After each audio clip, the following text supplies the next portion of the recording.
네, 그할 리뷰 373회 음모론 주제일 것 같은데요. 2012년 지구의 종말은 오는가? 네, 10년 전 방송입니다. 지구 종말론이라는 거는 뭐 매년 있는 주제인 것 같아요. 매년 새로 나오고 또 뭐 번역이 잘못됐다, 뭐 계속 이런 결말이 나오고 그런 얘기들인 것 같은데 이제 12월이잖아요, 곧. 예, 이제 한 해가 거의 끝나기 때문에 이런 얘기 한번 하는 거 괜찮을 것 같아서 종말론을 주제로 한번 준비해 봤습니다. 뭐 가볍게 보시면 좋을 것 같고요. 그리고 아무래도 외국인들이 좀 나올 것 같은 느낌이죠. 저의 또 더빙도 기대해 주시기 바랍니다. 자, 들어갑시다.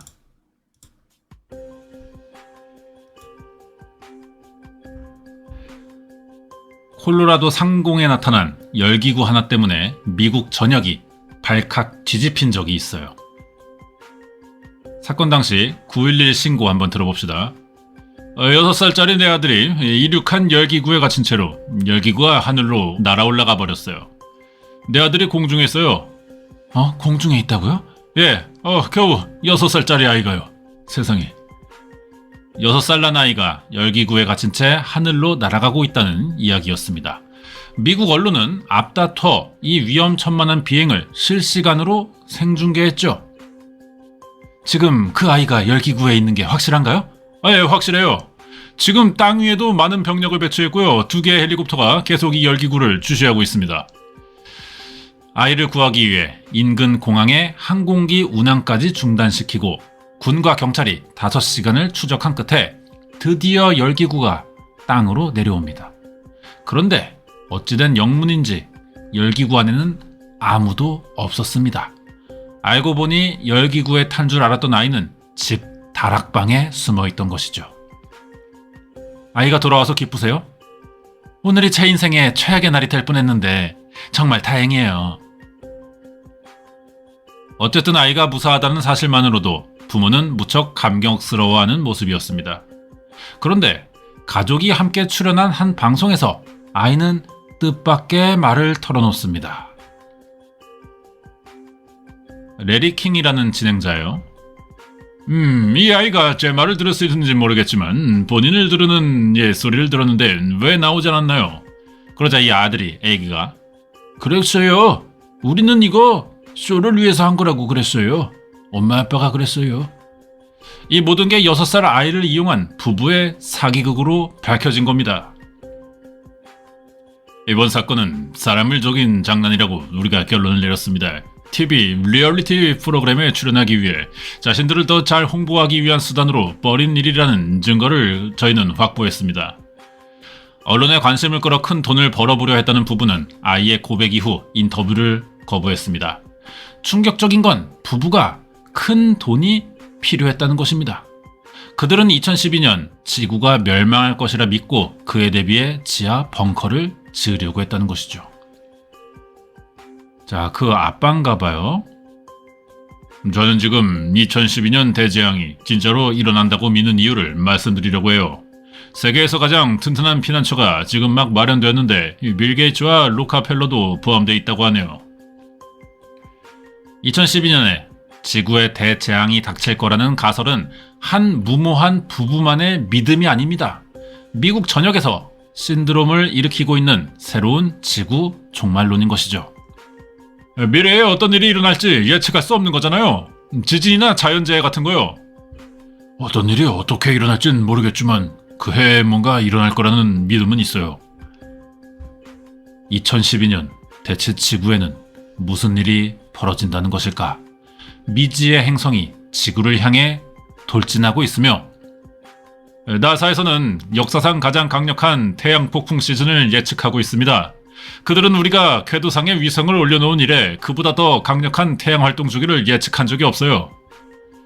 흑점 활동이 최고조에 이른 태양이 거대한 폭발을 일으키고 분명히 7만 년마다 매번 북극과 남극은 서로 극성을 바꿔왔어요. 그리고 2000에서 3000년 정도의 전자적 혼동의 시기 동안에는 이 태양 폭발 활동으로부터 우리를 지켜주는 전체적인 자기장이 약해진다는 것이죠. 세상에. 지구를 보호하고 있던 자기장이 그 수명을 다하면 엄청난 해일과 지진, 그리고 화산 폭발이 전 지구에 한꺼번에 일어날 것이라는 대재앙. 그런데 이 모든 대재앙이 일어나는 시점은 공교롭게도 2012년 12월 21일을 가리키고 있다는 겁니다. 지난 20년간의 조사에서 알 수 있던 한 가지는 2012년 12월 21일에 큰 기쁨과 피, 고통 속에서 새로운 시대가 도래한다는 것이었습니다. 천문학과 역학이 고도로 발달했던 고대 마야 문명, 그들이 사용하던 달력은 이상하게도 2012년 12월 21일에서 끝이 나는 등중국 주역의 64개를 수학적으로 분석해 만든 그래프로 세계사의 역사적 흐름을 읽어낸다는 타임 웨이브였습니다. 이 그래프가 시간의 종말을 뜻하는 0을 가리키는 시점도 2012년 12월. 인터넷 검색으로 미래를 내다본다는 주식시장 예측 프로그램 웹봇 역시 2012년 이후의 예측을 거부했다는 것이죠. 뿐만 아니라 새로 발견된 노스트라다무스의 예언 역시 2012년 종말을 예언했다는 주장까지 제기되고 있습니다. 불과 3년 앞으로 다가온 미래의 그날 2012년 12월 21일 정말 지구 대재앙은 현실로 나타나는 걸까? 과거의 종말론이 노스트라다무스와 같은 대예언가의 권위에만 의존하거나 일부 사이비 종교 안에서만 믿어졌다면 2012년의 종말론은 나사의 연구와 같은 과학적인 증거를 제시하며 인터넷 세상에 훨씬 광범위하게 유포되고 있다는 점입니다. 제작진은 그들이 얘기하는 대재앙의 과학적인 증거들이 과연 얼마나 믿을 만한 것인지 하나하나 따져보려고 합니다. 우선 대재앙을 대비하고 있던 사람들을 만나봤습니다. 그들을 움직이게 한 대재앙의 증거는 과연 뭘까? 2012년 대재앙에서 살아남으려는 사람들의 움직임은 우리 주변에서도 조용히 그러나 광범위하게 퍼져나가고 있습니다. 21세기 새로운 종말론은 평범한 고등학생인 우성이의 일상에도 변화를 가져왔죠. 처음 봤을 때 이게 상당히 흥미로워서요. 거의 한 3시간을 넉넉 잡고 넉넉히 찾아본 것 같아요. 일단 이 과학적 증거가 많이 뒷받침됐다고 봐요. 그리고 많은 생각을 하고 있는 사람들을 만나보고 싶기도 해서요. 찾아서 모이고 싶기도 해요. 왜냐면 구체적인 방안을 갖고 있는 사람들이 있을지도 모른다는 얘기잖아요. 팔로워도 좀 하고요. 헤헤헤. 전북 무주나 충북 단양이 해발 고도가 높고 분지여서 좋다는데 확신을요. 이 완전한 확신을 가졌을 때는 진짜 대비책을 세워서 당장이라도 나는 떠날 의향이 있어요. 매일 1시간씩 2012년에 관한 자료를 검색한다는 우성이 2012년에 대학 신입생이 될 우성이의 고민은 생각보다 진지했습니다. 현재 2012년 대재앙에 대한 정보를 주고받는 인터넷 카페만 해도 100여 개. 위급 상황에 대비해 배낭을 꾸려두고 피난처를 찾아 이주하는 사람들까지 생겨나고 있습니다. 그들은 왜 지구 대재앙을 굳게 믿고 있는 걸까? 제작진은 그중 한 카페의 운영자를 찾아 나섰습니다. 대재앙의 피난처로 알려진 곳을 수소문한 끝에 그를 만난 곳은 해발 고도가 높은 한 산간마을. 그는 이곳이 백두대간 중에서도 가장 안전한 곳인 이유를 보여주겠다며 마을 뒷산의 낡은 통신탑으로 제작진을 안내했습니다. 나중에 격변이 일어났을 때는 쓰임새가 있는 건가요? 그러니까 이게 나중에 이제 무선 통신을 하는데 하면 멀리 할 수 있지. 이게 멀리 안테나가 있으니까 전파를 더 멀리 쏠 수 있는 그런 기능이 된다고요? 그렇죠. 예. 평범한 산골 마을처럼 보이지만 그곳은 그가 7년 동안 전국을 헤맨 끝에 찾아낸 최적의 피난처입니다. 처음엔 대구로 갔어. 그 다음에 경북의 성주, 사과가 맛있지. 아주 많은 산 쪽으로 갔어요. 거기서 이런저런 경험하고 별로 전망이 없는 거라 그래서 전라북도 진안까지 오게 됐어요. 진안에서 2년 전에 다시 그리고 이곳으로 온 겁니다. 대학을 졸업하고 한때 항공사에서 근무했다는 그는 아내와 아이들을 서울에 남겨둔 채 혼자 이곳에 내려왔습니다. 나는 설득을 포기했어요. 이런 대변화를 앞두고 가까운 사람에 애착할 필요가 없다. 어떤 형태로든 간에 이해를 하고 아니면 마지못해 따라오더라도 그런 사람들만 살려도 얼마든지 살릴 사람이 많다는 거죠. 그가 비공개로 운영하는 카페 회원은 1200여 명. 하루의 대부분을 카페 운영에 매달린다는 그는 이곳에서 대재앙에 대비한 생존법을 카페 회원들과 공유하고 있습니다. 저기 구석에 쌓은 쌀은 뭐예요? 나로서는 이 대비라는 게 머릿속에서 떠날 수가 없는 거라. 그러면 이제 이게 식량이라는 게 제일 중요하다 이거예요. 그의 방에는 쌀과 소금뿐 아니라 각종 천연 재료로 직접 만들었다는 발효 음료가 가득합니다. 대재앙에 대비해 미리 면역력을 높여야 한다는 것이죠. 이것이 알로에 쑥을 뜯어서 효소를 만들어 버리면 이게 1차 발효가 된 겁니다. 평소에 이렇게 섭취를 해놓으면 자형 면역이 좋아진다. 신종 플루를 돌아다녀도 끄떡 하나 없어요. 이 씨는 곧 다가올 지구 대재앙에 대한 자료를 3년에 걸쳐 수집하고 책을 내기도 했습니다. 사람들에게 진실을 알리고 싶다는 이유에서였죠. 가족들까지 포기하고 홀로 산속에 들어와 살 만큼 그가 대재앙에 확신을 갖게 된 이유는 뭘까? 도저히 이 지구온난화만으로는 설명할 수 없는 그런 지구의 변화를 얼마든지 볼 수 있는 거라. 추워지는 쪽은 왜 추워지느냐? 설명이 안 된다는 거라. 그걸 설명하는 게 바로 이 요동입니다. 워블이라는 것이죠.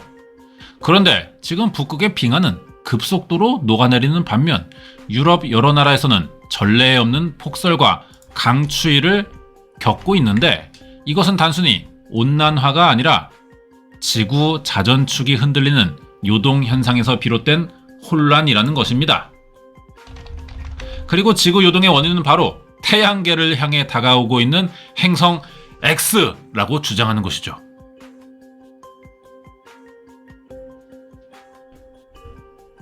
우리가 상상할 수 없는 해일이 세계 곳곳에 덮치는 거라 한국은 안심할 수가 없어요. 삼면이 바다기 때문에 삼면에 다 물의 공격을 받을 수가 있는 거죠.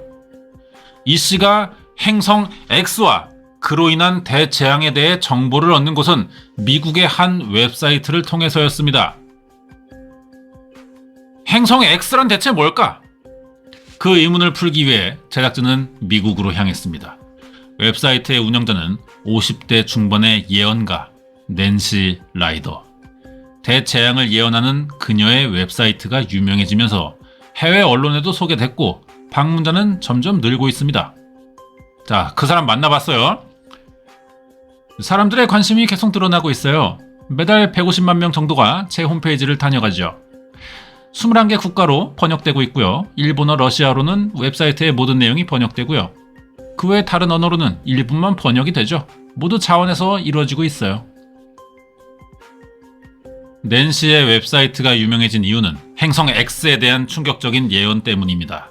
그의 주장에 따르면 니비루라고도 불리는 행성 X는 3600년 주기로 움직이는데 지구보다 4배 크고 45도 기울어진 궤도로 지구를 향해 다가오고 있다는 것이죠. 당시 나사와 JPL에서 적외선 위성을 하늘로 띄워보냈어요. 니비루가 지구를 향해 다가온다고 보고했죠.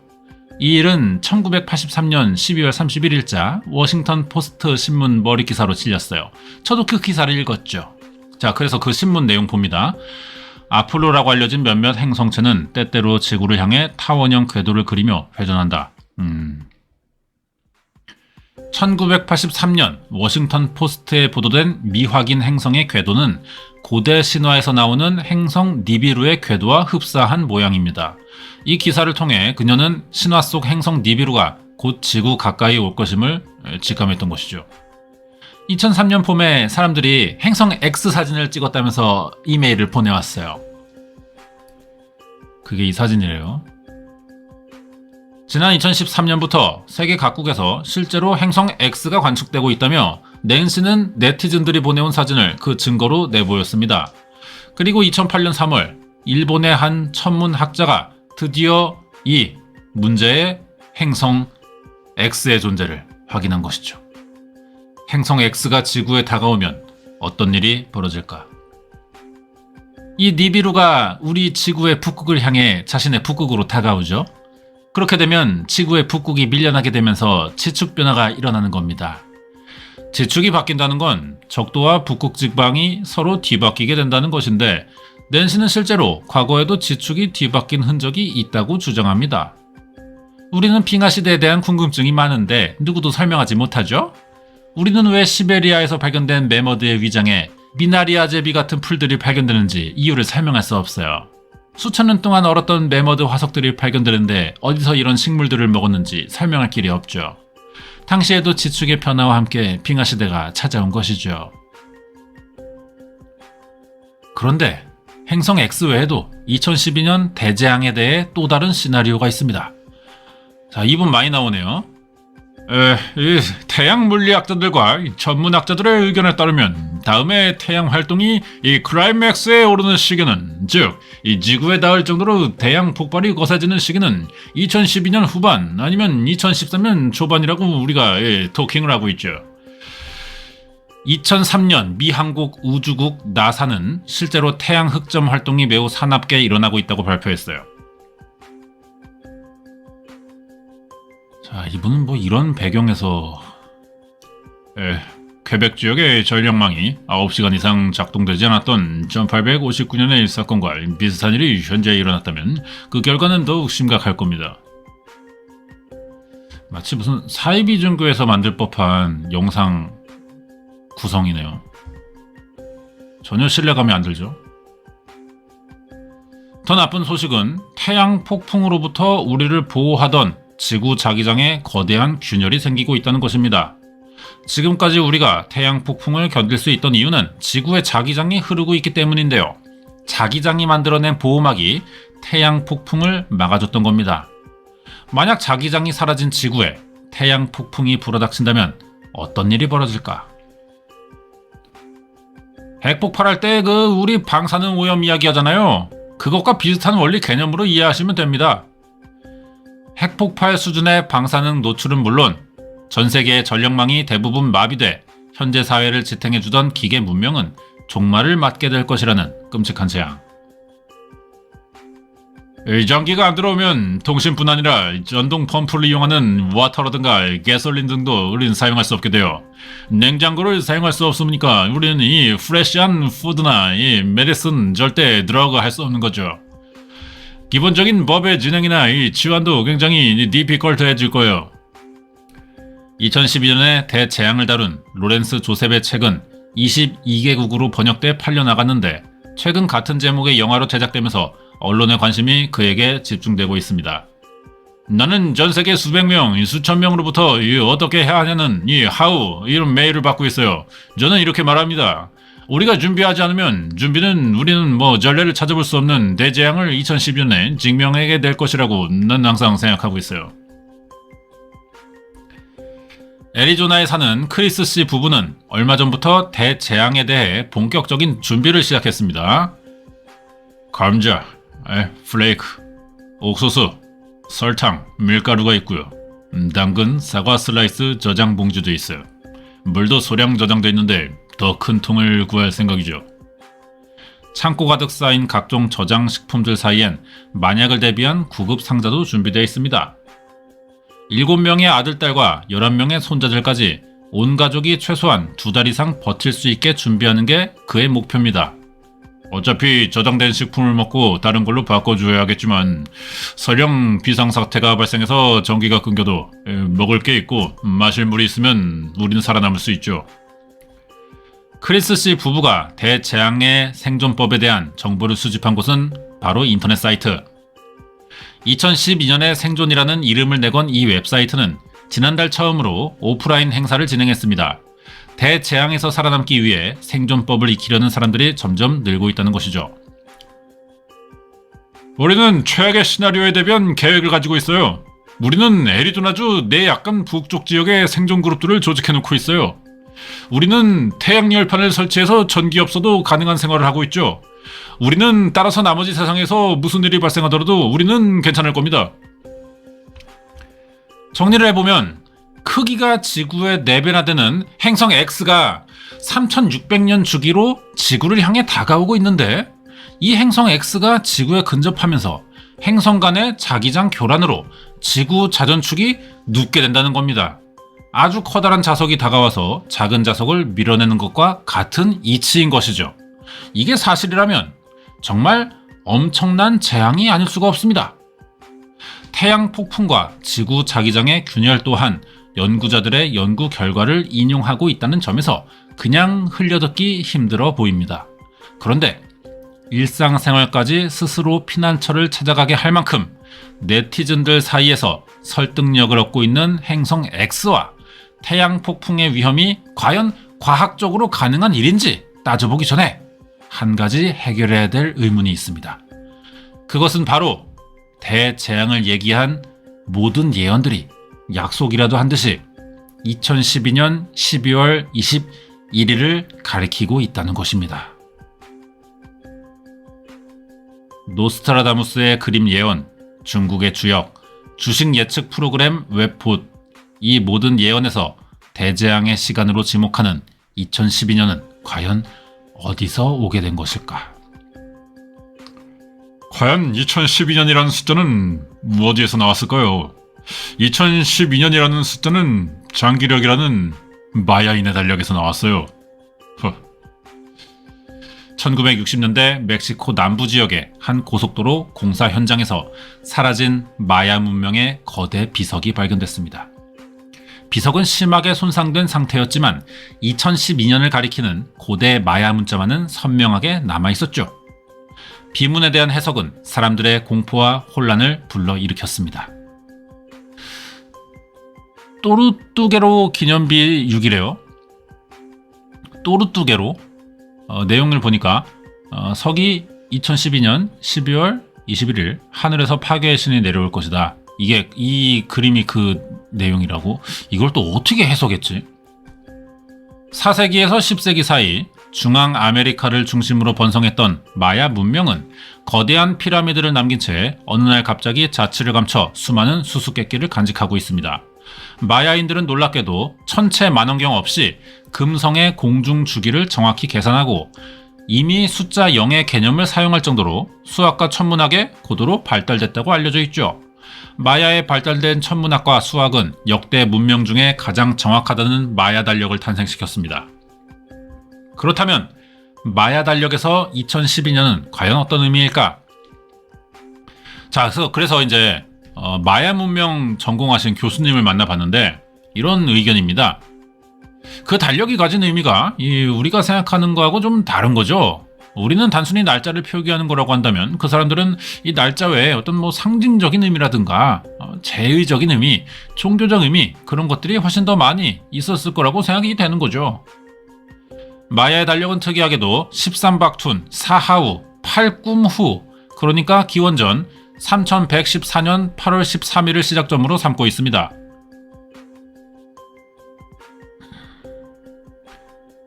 마야 달력의 개념은 뭐냐면 기원전 3114년 8월 13일부터 이만큼의 날이 흐른 날, 이것이 마야 텍스트의 기본이라는 거예요.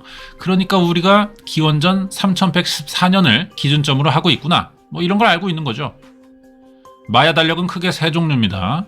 주식인, 옥수수의 성장 과정에 맞춘 260일 달력과 지구의 공전 주기를 계산한 365일 달력, 그리고 약 5125년을 주기로 삼는 긴 달력 장기력이 있습니다. 그런데 기원전 3114년에 시작된 이 장기력이 끝나는 날이 바로 파괴의 신이 내려온다고 예언된 2012년 12월 21일이라는 겁니다. 대재앙을 준비하는 사람들에게 마야의 장기력은 새로운 바이블이 되고 있습니다. AD 2012년 12월 21일은 고대 마야의 장주기 달력이 끝나는 날이에요. 마야 달력이 책에는 세계에서 어떤 문명에서 사용한 것보다 가장 발전하고 정확한 시간 계산법이라고 할 수 있죠. 언제 닥쳐올지 몰랐던 대재앙의 정확한 날짜를 알려주고 있기 때문입니다. 대재앙이 불과 3년 앞으로 다가왔다는 말에 사람들은 마음이 급해집니다. 생존에 필요한 준비를 할 시간이 얼마 남지 않았기 때문인 것이죠. 그런데 멕시코에서 발견된 마야 비석은 정말 2012년 12월 21일을 대재앙의 날로 예언하고 있는 걸까? 제작진은 마야 문자를 해독할 수 있는 전문가를 만났습니다. 에드워드 반 하트라는 박사예요. 마야 탐험센터 소장님. 자, 말을 들어보겠습니다. 지난 100년간 이 고고학계에서 수천 개의 마야 텍스트를 발견했는데 그 모든 텍스트 중에서 2012년이라는 날짜가 있었던 건 단 한 개밖에 없었어요. 온요원. 그것은 바로 멕시코 고속도로 건설 현장에서 발견된 그 비석이죠. 여기 있는 태양역과 탁금역의 날짜는 4아하우 3깐낀입니다. 이 날짜는 어떤 날짜와도 혼동될 수가 없이 아주 정확하게 2012년 12월 21일을 의미하는 것이죠. 바로 이 글자가 가장 중요한 본론 욕테이라는 겁니다. 정말 이 비석은 2012년 지구의 종말을 예언하는 걸까? 이 비석이 종말을 예언한다고 주장하는 사람들은 비석에 있는 본론 욕테이라는 글자를 파괴의 신이라고 주장합니다. 내가 생각하거나 볼 수 있는 모든 텍스트에서 본론 욕테이는 위원회의 역할을 하고 있어요. 지팡이를 들고 있을 때도 있지만 보통 팔짱을 낀 채 뭔가를 관찰하거나 위원회를 열고 있죠. 따라서 본론 욕테이가 전쟁이나 파괴에 관련된 텍스트는 한 번도 본 적이 없어요. 더구나 비석의 마지막 글씨는 거의 지워졌기 때문에 정확한 해석 자체가 불가능한 상황이고, 무엇보다 이 비석은 미래에 대한 예언이 아니라 7세기에 실존했던 발랍 아하우 왕의 업적을 기리기 위해 쓰였다고 합니다. 자, 여기서 끝나는데 얘 좀 이미 지나고 나서 여기 나온 내용들이 지금 다 틀려버렸잖아요. 그러니까 이제 와서 웃기는 건데, 그것이 알고 싶다가 지금 이런 거 취재하고 있는 게 좀 이해가 안 될 수도 있지만, 원래 그것이 알고 싶다는 약간 이런 쪽으로 시작한 프로예요. 그것이 알고 싶다 막 진짜 초기 1회, 2회, 진짜 1년차 이럴 때 내용 보면은 외계인 실종하는가, 그리고 귀신을 보는 사람들, 이런 식으로 좀 약간 오컬트적인 느낌? 그리고 음모론 이런 거에 관심이 많았고, 우리가 지금 보는 살인사건이라든가 범죄사건, 사회문제 이런 거는 좀 나중의 일이에요. 그래서 이런 초자연적인 현상에 좀 관심을 두는 게 원래 그것이 알고 싶다의 시작이기도 했어요. 그래도 가볍게 보면 좋을 것 같네요. 저도 가볍게 하겠습니다. 737회 여기서 1부 끝나고요. 2부 이어서 또 한번 가겠습니다. 그 할 리뷰 737회 오늘은 아주 마음 편하게 진행을 할 수 있습니다. 2012년 지구의 종말은 오는가? 이미 10년 전에 지나간 지구 종말론 2부 이어서 볼게요.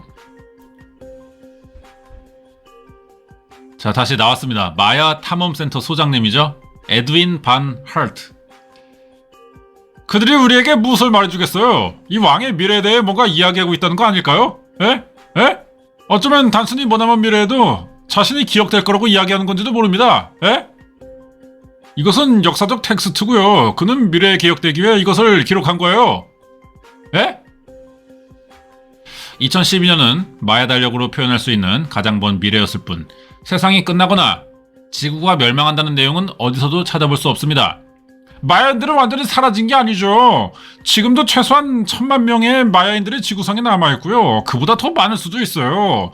그 1000만 명 중에 주로 과테말라에 살고 있는 수백만 명은 여전히 마야 달력을 따르고 있다는 것이죠. 마야 달력을 따르는 마야인들 마을에 가서 2012년에 대해 물어보면 전혀 모른다고 할 겁니다. 그렇다면 정확한 근거도 없는데 마야 문명이 지구 대재앙을 예언했다는 유언비어는 왜 퍼진 걸까? 마야의 피라미드 깊숙이 숨겨진 빠깔 왕의 무덤에서 그 실마리를 찾을 수 있습니다. 빠깔 왕의 석관이래요, 여기가. 또 나왔어. 에릭 본 도너겐이라는 사람이 이걸 빠깔 왕이 우주선을 조종해서 하늘로 올라가는 모습이라는 가설을 내놨죠. 그는 이 이미지를 돌려놓고 보면 이게 좌석처럼 보인다는 거예요. 여기를 보면은 손으로 운전 장치를 조작하고 있다는 거죠. 이거 무한도전 아니에요? 이 손 모양 이거? 실제로 석관 뚜껑을 돌려놓고 보니 왕은 어떤 기계 위에 앉아 운전 장치를 조작하는 것처럼 보이고 기계 뒷부분의 그림은 로켓을 쏘아 올릴 때와 같은 불꽃 모양과도 비슷해 보입니다. 이게 함선의 앞 코 부분이고 이 새는 이 함선과 부딪히는 거고요. 너무 빠르다 보니까 모터사이클처럼 부딪힌 거예요. 에릭의 가설이에요. 하나 더 말해주고 싶은 건요. 그가 이 가설을 감옥에 있는 동안 생각해냈다는 거예요. 고대 마야인이 외계 행성에서 온 인류의 조상이라는 가설처럼 2012년에 대한 예언 역시 현대인들의 상상력에서 비롯된 오해였습니다. 자, 여기에 우리나라 마야 문명 전공자인 교수님은요. 마야 역시도 사실은 다 서양 사람들에 의해서 쓰였거든요. 그러니까 마야 사람들에 의해서 쓰이지 않은 역사가 오늘날 서양 사람들이 지배하는 그런 어떤 체제 속에서 얼마나 많이 왜곡될 수 있는가, 이런 점을 한번 생각해 봐야 됩니다. 그렇다면 서양의 수학자 테렌스 맥케나의 주역의 64개를 분석해 세계 역사를 설명하고 예측할 수 있게 만들었다는 타임웨이브 그래프가 2012년에 0을 가리키며 끝나는 건 어떻게 설명할 수 있을까? 자, 그래서 동양 철학 박사, 진짜 이 편에서 그 알 진짜 많은 사람들 만났네요. 자, 이야기 들어봅시다. 굳이 2012년이라는 게 중요한 게 아니고 그 세계관 발상 자체가 이거는 주역의 세계관과는 다른 세계관이에요. 타임웨이브는 시작에서 끝이라는 세계관이고요. 주역의 세계관은 끝나면 다시 시작한다는 세계관이죠. 달라요. 주역 사상을 서양의 수학자가 정확히 이해하지 못해서 빚어진 오해였습니다. 주역의 마지막 궤는 아직 끝나지 않았다는 의미의 미제의 궤로 결코 끝나지 않는 시간의 연속성을 의미하기 때문입니다. 이런 말이 있어요. 논어에 보면 호신불호학이면 기폐야적이라. 그래서 사람들이 믿기만 좋아하고 그거에 대한 공부를 하지 않으면 그 패단은 사회적인 적으로 나타난다는 거죠. 제작진은 2012년 12월 21일에 대한 마야의 예언이 결국 복잡한 마야 달력과 비문의 내용을 잘못 해석한 데에서 비롯된 오해였음을 알아냈습니다. 그렇다면 1983년 워싱턴 포스트에서 처음 보도하고 2008년 일본의 천문학자가 발견했다는 행성 X는 언제 지구로 다가온다는 걸까? 2012년 12월 21일이 아니어도 언젠간, 아니 어쩌면 더 빠른 시간 안에 지구의 대재앙을 몰고 오는 건 아닐까? 또 2012년에 최고조에 이른다는 태양 폭풍은 여전히 유효한 걸까? 제작진은 2012년 대재앙을 주장하는 사람들이 가장 많이 인용하고 있다는 과학적 증거들의 실체를 하나하나 추적해봤습니다. 3600년의 궤도를 돌아 시시각각 지구를 향해 다가오고 있다는 행성 X, 상상할 수 없는 대재앙을 몰고 온다는 행성 X 존재하는 걸까? 우리 은하계는 수많은 별과 행성 그리고 해성들이 공존하고 있습니다. 우리나라에서 두 번째로 큰 천체 만원경이 있는 과천 천문 관측소, 행성 X가 정말 지구보다 4배나 크다면 우리는 밤하늘에서 행성 X를 찾을 수 있을 겁니다. 지구보다 11배 더 큰 목성은 만원경이 아닌 육안으로도 쉽게 볼 수 있죠. 지구의 6분의 1 크기인 명왕성도 지름 1m의 천체 만원경을 통해 확인이 가능하기 때문입니다. 그러나 천문학계에서는 아직 행성 X를 관측했다는 공식 보도는 없습니다. 그렇다면 네티즌들이 촬영했다는 미국 웹사이트의 행성 X 사진들은 어떻게 된 걸까? 제작진은 전문가에게 행성 X 사진 분석을 부탁했죠.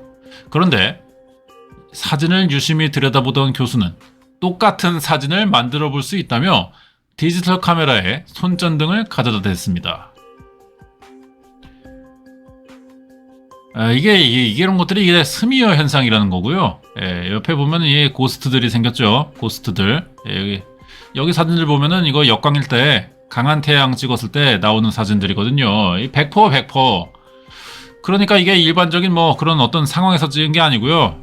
사진상으로 충분히 다 설명할 수 있는 그런 현상입니다. 한마디로 개주작. 카메라 렌즈가 강한 빛을 감당하지 못해 길게 줄이 생긴 건 스미어 현상이며 태양 주변에 생긴 작은 반점들은 빛이 번지는 렌즈 플레어 현상으로 많은 UFO 사진들 역시 여기에 속하고 있습니다. 그죠. 빛을 찍었을 때 이게 차 밤에 지나가는 차 찍을 때도 그 전면 라이트 때문에 이렇게 찍히잖아요. 스미어 현상이라고 하는 거네. 태양이나 전등 강한 반사광을 촬영했을 때 화면의 수직으로 한 줄기의 선이 나타난다. 자, 그리고 고스트는 밝은 천체의 빛이나 강한 빛을 촬영했을 때 눈으로 볼 때 보이지 않았던 동그란 모양의 빛이나 테두리가 나타나는 증상. 요런 거 말하는 건가 봐요. 여기 밑에 여기.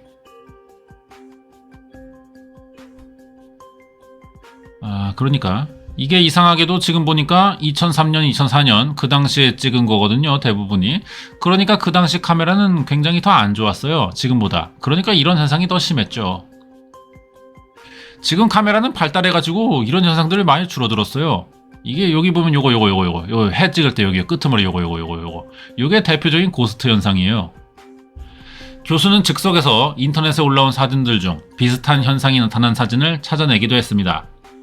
결국 사진들 중 어느 것도 행성 X의 존재를 입증할 만한 근거는 없습니다. 그렇다면 지난 2008년 일본의 천문학자가 행성 X를 발견했다는 보도는 뭘까? 제작진은 행성 X의 실체를 확인할 수 있을 거라는 기대를 안고 일본으로 향했습니다. 고베 대학의 무카이 교수 연수팀. 그들이 발견했다는 행성의 궤도는 정말 인터넷에 떠도는 행성 C의 궤도와 비슷해 보였죠. 그런데 공존 주기와 행성의 크기가 전혀 다릅니다. 지금이노 태양계에 행성이노 주위 돌고 있는 8개의 행성이노. 우리노 상상하고 있는 것은 궤도가 굉장히 삐뚤어져 있고 다른 행성이노 나열되어 있는 것은 면에 비해 궤도면이 서 있음이다. 행성 X는 지구보다 4배나 크고 3600년 주기에 45도 기울어진 궤도로 돌고 있다고 하는데 무카이 교수팀이 발견한 행성은 지구보다 작고 공존 주기도 1000년 정도라고 합니다. 여기 외국인 연구원도 있네요. 이 행성 이름은 뭔가요? 이름이요? 영어로 아우터 플래닛. 간단히 말해서 외계 행성이라는 이름을 붙였습니다. 그런데 언론에선 왜 무카이 교수팀이 발견한 행성을 행성 X라는 이름으로 보도한 걸까?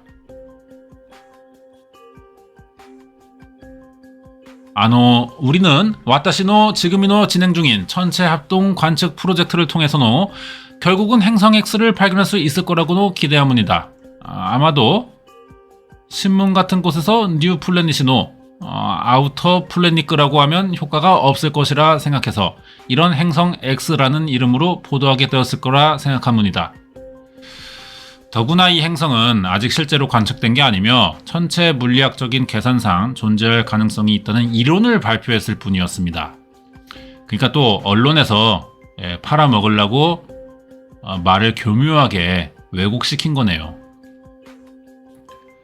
그렇다면 무카이 교수팀이 발견한 행성이 지구에 근접할 가능성은 얼마나 될까? 0%노 때문이다. 절대노 가능성이노 없음문이다. 지구에 오는 것이노 가장 가까이 왔다 하더라도 태양이노 지구의 거리를 1이라고 한다면 그것은 80배 정도 되는 거리입니다. 80배 거리에 지구에 같은 행성의 크기노 있다 하더라도 지구에 어떤 식의 영향을 미칠 것인가? 물었을 때 아무런 영향이도 없음문이다. 하지만 행성 X에 대한 광범위한 공포로 미 한국 우주 나사의 홈페이지에는 하루에도 수십 번씩 네티즌 문의가 폭주하고 있습니다. 대체 행성 X는 어디서 시작된 말일까? 자, 그리피스라는 곳의 천문대래요. 이름이 이쁘시네요. 로라 델리. 행성 X라는 개념은 아직 실체를 모른다는 의미예요. 따라서 행성 X는 무수히 많습니다. 명왕성 역시 명왕성이라고 명명하기 전에는 행성 X였어요. 한마디로 행성 X는 인간이 발견하게 될 미래의 행성을 가리키는 겁니다. 아직 발견되지 않은 행성이 지구에 위협을 줄 수 있다는 얘기를 하는데 철저한 천체 연구를 통해 지구에 충돌한 행성은 알려진 바가 없어요. 저 머릿결 좋죠? 하지만 예언가 낸시 라이더는 나사의 답변에도 불구하고 강한 의혹을 제기합니다. 이 양반 진짜. 관측소와 천문학자들은 국가안보에 관리하에 있어요. 합의사에 서명해서 UFO와 행성 X에 관해 다 함구하게 되죠. 지배층에서 우려하게 되면 부자들과 권력층이 우려하게 되죠. 시민들의 폭등을 원하지 않고 부유층이 안전하게 대피할 때까지 모든 게 정상적으로 돌아가길 원하죠. 행성 X에 대한 음모론은 사실일까? 그래서 우리나라의 한국천문원 연구원 박사님 만나봤습니다. 그게 알려져 있는데 이 나사가 숨긴다. 그렇게 눈에 띄게 빨리 움직이고 그런 밝은 천체는 대부분의 다른 탐사 망원경은 관측을 해요. 그러면 나사가 그것까지도 관측 자료를 다 공개 못할 정도로 숨기겠냐? 저희는 관측하면서 그런 거 아직 발견 못했고요. 그래서 사실 나사의 연락도 못 받았어요. 2012년 대재앙에 대한 또 다른 시나리오. 태양 폭풍은 정말 일어날까? 대전 천문연구원 태양감식 그룹은 태양의 흐름을 1분 단위로 감시하고 있습니다. 태양 활동이라는 게 11년 주기로 올라갔다 내려갔다 하거든요.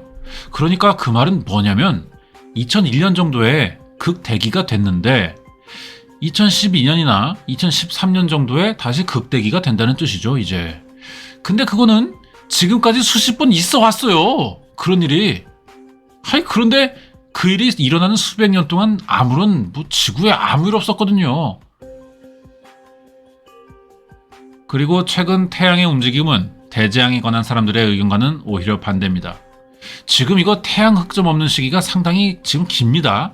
아마 이거 과학자들이 생각하기로 2012-13년의 태양 극대기는 오히려 2001년 근방에 있던 극대기보다 이거 더 작을 걸로, 약할 걸로 생각하고 있어요.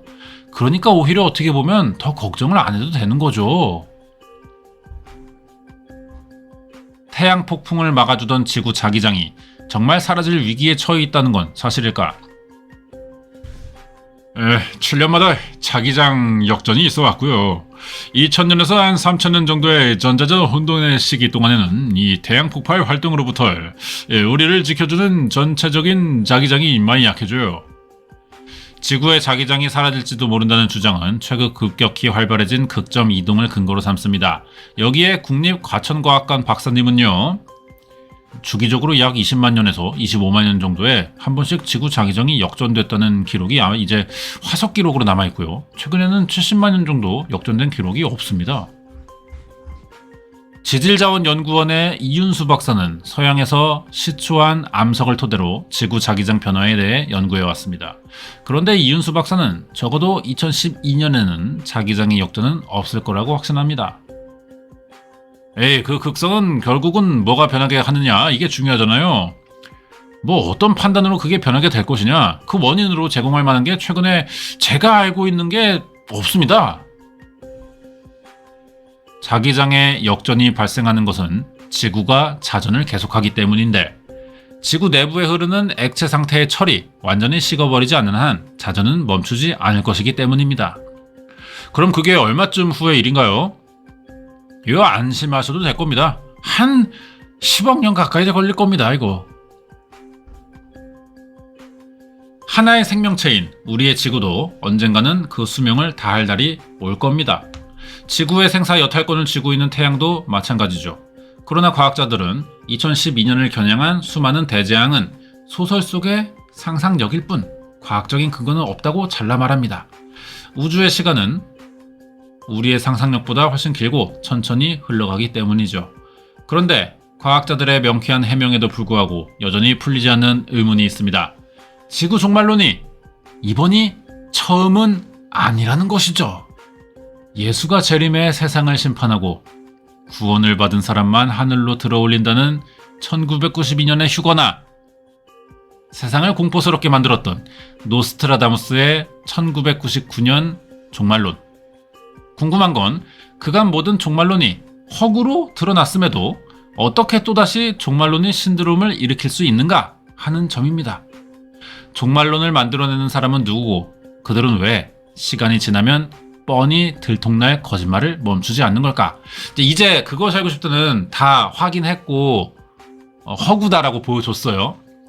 이제 거짓말로 결론을 내려놓고 그 이유가 뭐냐? 왜 자꾸 이런 일이 생기냐? 이걸 이제 설명하려는 것 같아요. 일찌감치 지구의 종말을 내다본 예언가가 있었습니다. 16세기 프랑스의 노스트라다무스. 1999년 7월 하늘에서 공포의 대왕이 내려오리라. 1999년 7월이 아무 일 없이 지나가자 노스트라다무스는 새까맣게 잊혀지는 듯 했습니다. 그러나 2001년 9.11 테러는 노스트라다무스를 다시 부활시키는데요. 신의 도시에 거대한 번개가 떨어지고 두 형제는 혼란 속에 무너질 것이며 그동안 요새는 고통을 겪으리라. 그리고 2012년 대재앙설에도 노스트라다무스는 빠지지 않았습니다.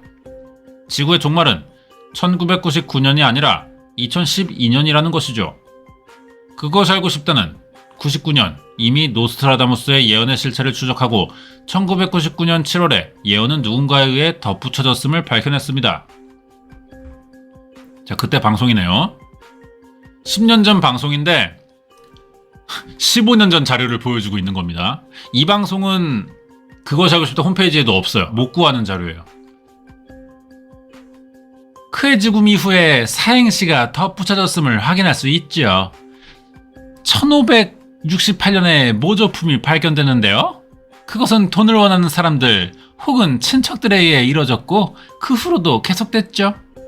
그런데 1999년 7월에 대한 예언시도 생전에 출판된 1555년 책에는 없고 죽은 이후에 발견된 68년 편에는 나와 있습니다. 제작진은 이 타이밍에 발견됐다는 그림 예언서의 진위가 궁금해졌어요. 제작진은 이 타이밍에 발견됐다는 그림 예언서의 진위가 궁금해졌습니다. 수세기 동안 노스트라다무스의 예언서는 사행시로만 알려져 있기 때문이었죠. 바티니시아 노스트라다미 그림 예언서는요, 노스트라다무스로부터 나온 것이 아니라는 걸 우리는 확신해요. 노스트라다무스 박물관의 관장이 이런 말을 하네요. 모든 노스트라다무스의 책은 그가 살아있을 때 전부 출판됐고요. 그 외의 자료는 전부 다 잘못 만들어진 근거들이에요. 그림 예언서를 직접 발견했다는 저널리스트조차 2012년에 대한 예언에 대해서는 부인했습니다. 누구나 원하는 대로 해석을 할 수 있습니다. 미래야말로 굉장히 중요하면서도 예측하기 어려운 일이죠. 정확하게는 2012년이라는 날짜가 적혀있는 것도 아니에요. 2012년 대재앙설로 인해 다시 주목받는 또 다른 예언은 바로 바이블 코드입니다. 성경 속에 이미 2012년 지구 멸망이 코드화되어 있다는 것이죠. 2012년에 십자 교차점이 있는 단어가 지구 멸망이에요.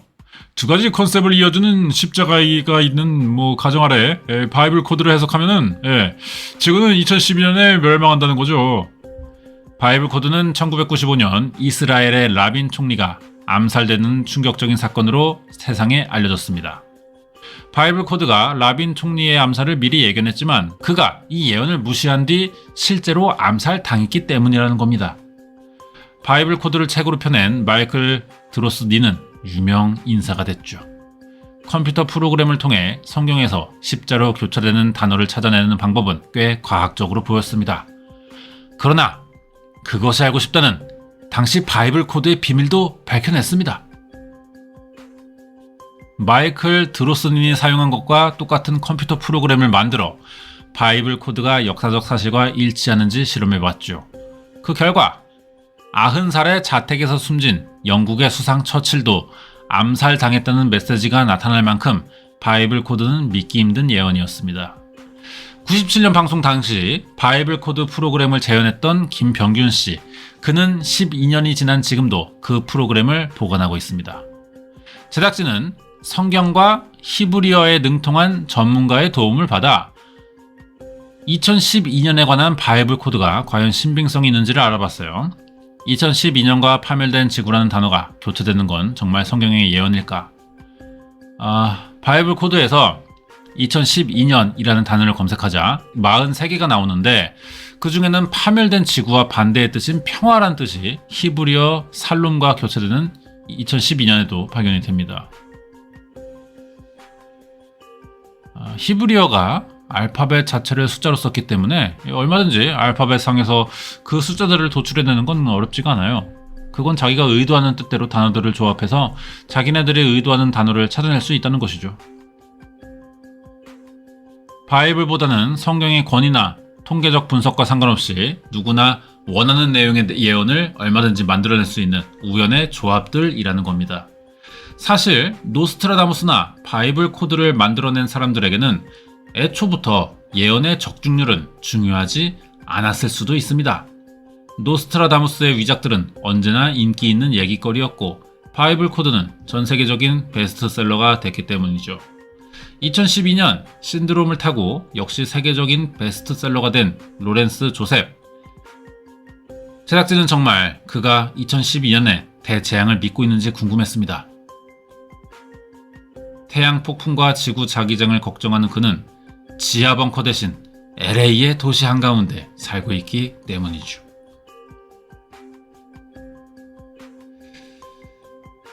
그 사람이에요, 이 사람이. 예. 그거 알아요? 나야말로 전혀 모범이 되고 있지 못하죠. 이것에 대해서 얘기하고 생각하고 글을 쓰느라 너무 많은 시간을 써가지고요. 정작 해야 될 때는 차라리 애들이랑 놀고요. 수영하고 그러죠. 종말을 얘기하는 사람이 스스로 준비하는 단계는 아직까지 되지 못했죠. 죄송합니다. I'm sorry. I'm sorry.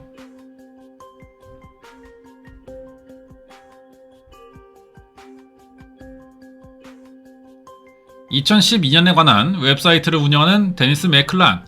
그는 대재앙으로 확실한 이득을 얻고 있습니다. 대재앙 때 필요한 물건들을 팔아 돈을 벌고 있기 때문이죠.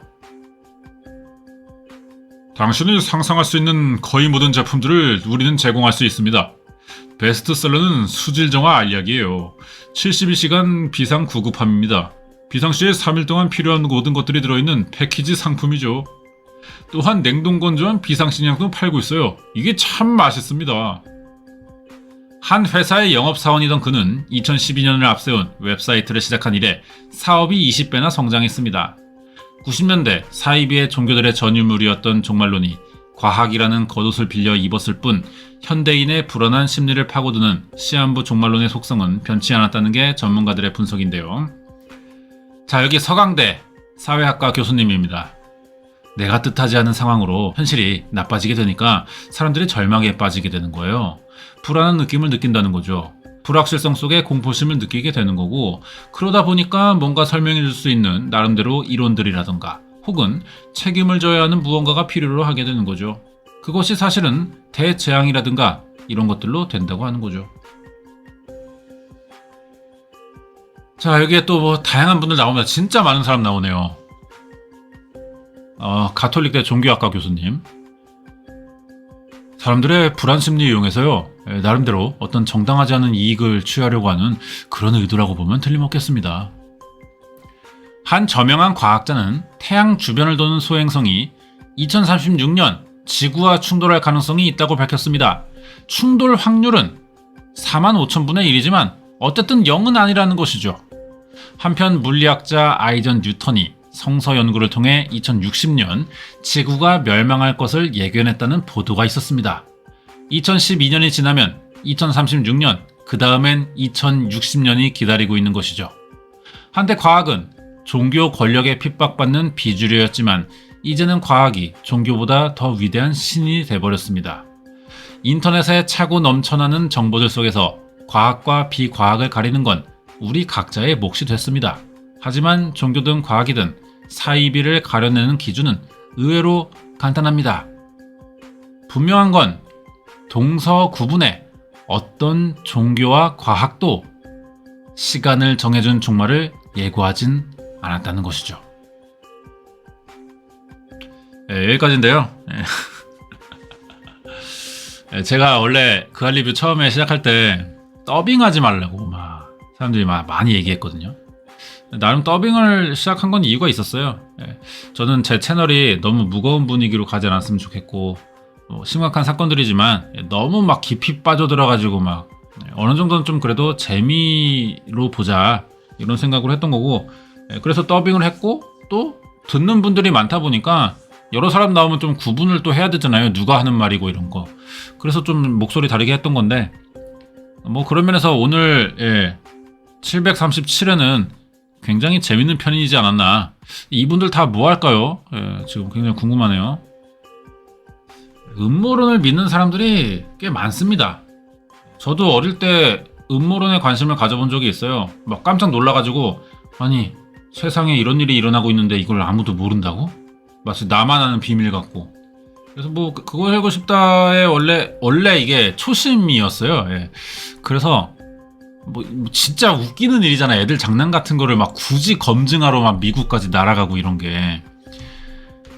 그러다 보니까 이게 굳이 이런 걸 해야 되나? 뭐 이런 생각을 막 가질 수도 있는데, 원래 그걸 알고 싶다는 이런 데에 관심이 많았습니다. 검증을 해주는 이런 프로기도 했죠. 요 그림 굉장히 귀여웠습니다. 아까 볼 때. 그래서 좀 뭔가 얘기할 만한 거는 아까 5천, 예, 요 부분이었어요. 제가 말하고 싶었던 부분이. 뭐 마야는 달력이 뭐 크게 세 가지인데, 뭐 이거 5125년을 주기로 한 뭐 긴 장기력이라는 게 있대요. 그러니까 이게 한 바퀴 돈다는 거 아닐까요? 5125 하고 땡 하고 다시 0으로 돌아가서 다시 처음부터 1 이런 거 아닐까? 그렇게 계산을 했던 거 아닐까 싶어요. 2012년 12월 21일이. 그 앞으로의 더 이상의 단위를 만들지 않은 거지. 뭐 그런 정도인 것 같고. 예. 그러니까 이런 걸 가지고 교묘하게 부풀려서 이걸 사업으로 써먹는 사람들이 있다는 거야. 뭐 그런 내용이고요. 예, 저는 굉장히 회의론자라 가지고 예, 잘 안 믿습니다. 이런 말. 이게 뭐 믿어도 될 구석이 전혀 없어요. 얼핏 보기에도. 그래서 저는 이런 거 믿지 않는 편인데, 예, 그 알리뷰에 또 재밌는 주제인 것 같고, 그리고 또 한 해가 거의 끝나가지 않습니까? 예, 그래서 이제 내년에 또 종말론 나와요. 예, 뭐 캘리포니아 산불, 뭐 전염병 이런 얘기 또 나와요 내년에. 예. 2023년 이제 올해 예언 이런 것도 나옵니다. 예, 그렇기 때문에 한번 좀 그런 거에 너무 휘둘리지 말자 이런 취지에서 준비해봤습니다. 예, 오늘 그 알리뷰 여기까지고요. 다음 주에 또 다른 내용 준비해서 올게요.